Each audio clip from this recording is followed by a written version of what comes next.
It's funny. Back in the Gap at Lamar, Kirko Bangz said he mentioned me in one of his poems. Now 6 years later, I'm mentioning him in one of mine. I appreciated his vent and decided to do one of my own. Now this isn't going to be a typical spoken word piece, but more of a testimony based on events that have actually taken place in my life. I'll first start off by saying, no disrespect to anyone directly involved with this situation that might be old to a few and newly introduced to you. I remember my 12th grade year of high school. I was eating lunch with my partner named White Mike when a fight broke out. Before I can get up, he grabbed me and said, "Don't go see this shit. Running to fights are dumb."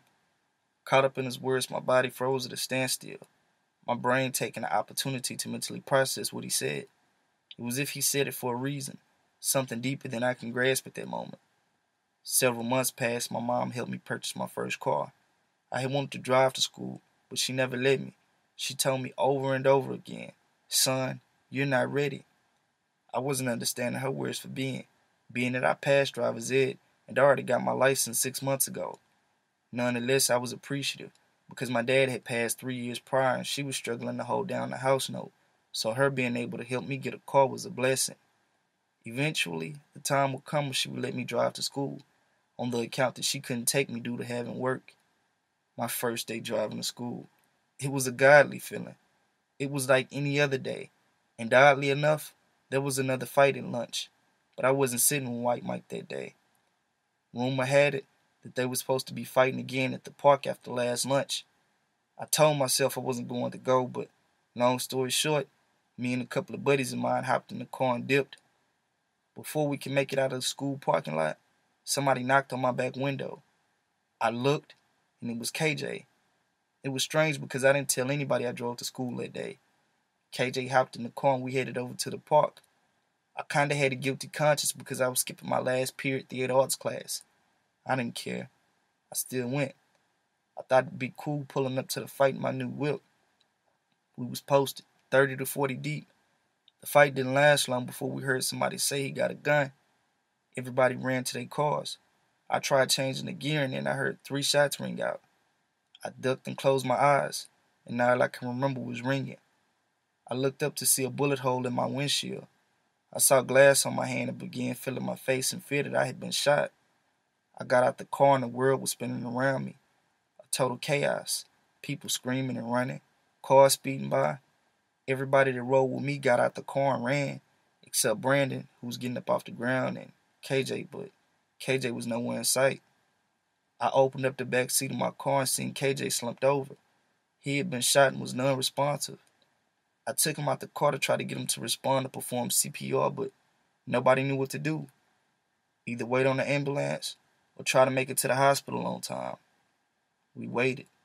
One of the longest waits of my life. The paramedics took forever, and when they finally arrived, so did the news crews and a swarm of police. Before I knew it, I was talking to investigators and my car was being towed. Brandon's mom picked us up and took us to the hospital because he had glass in his eye. And that's when we found out KJ died. The hardest part of it all was going home.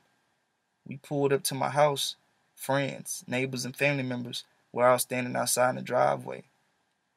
I got out the car wearing a white t-shirt with blood smeared on it, only to face my mother who had been telling me for months I wasn't ready to drive. It was at that moment I realized her prior words for being.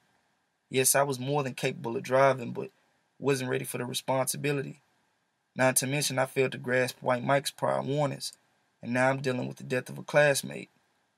Due to the incarceration of the shooter, I'll just call him Shooter. It was a sad situation because 3 lives will forever change that day. One sent to the afterlife, one incarcerated, and a part of me died that day. Nothing was the same. Ironically, I became an outcast, or at least that's how I felt. A part of me felt like I should have been able to do more for KJ, and I got the vibe from some of my peers that I was at fault the shooter got locked away. It didn't make sense because the shooter turned himself in the same day. Maybe it was because I was subpoenaed to court. Everybody assumed I was trying to get the shooter life. It's funny all this speculation, but the prosecution couldn't do anything with my statement of saying it was an accident. They wanted to give him murder. It was all an accident. He tried to shoot in the air, but the gun went off too soon, and the first shot went through my windshield. But nonetheless, it still haunted me, turning mutual acquaintances to enemies and foes. Not many people knew that me and the shooter was cool since elementary school. We was in third grade in Miss McCown's class breaking all the rules. The part that had me shook was all of false pillow talk. A bunch of people spreading rumors about what happened and they weren't even there. While I was at Lamar University away at school, I was in a girl's dorm room when she asked me, was it true? She said a couple of people were saying how the shooter was aiming at you and you used KJ as a shield so you wouldn't get shot. I was shocked how all this took place when I was trying to drive and KJ was in the back seat. I told her it wasn't true and let her know the real story. I kept a strong front, but I was hurting on the inside. All the rumors and all the lies. Yeah, I know words aren't supposed to hurt me, but many of you never stared death in the eyes, been involved in an accident when someone really dies, and you been on your conscience for almost 10 years. Deep down, a part of you feels responsible inside. So 2015, I'm here to set the record straight. I'm not a blood nor a crip. I never touched a blue flag. The shooting wasn't gang related. It wasn't a shootout. The only time I hypothetically ever gripped a pistol and shot at somebody, it wasn't that day. Me and the shooter was cool. I never tried to leave KJ. I might have been scared, but I stayed until the news crews left. My car was towed, and KJ was life flighted away.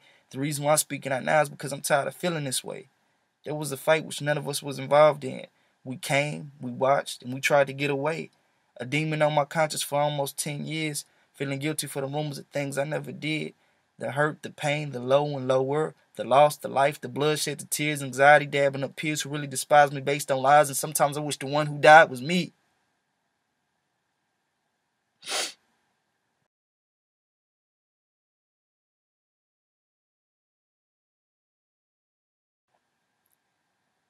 Antoine Fisher said, who will cry for the little boy?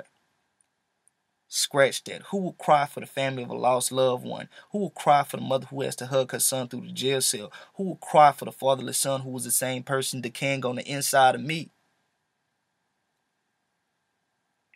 Everybody talks and everybody listens, but somehow the truth just always comes up missing. Will they love me before I return to ashes? Word to my man Shamar, I'll never know.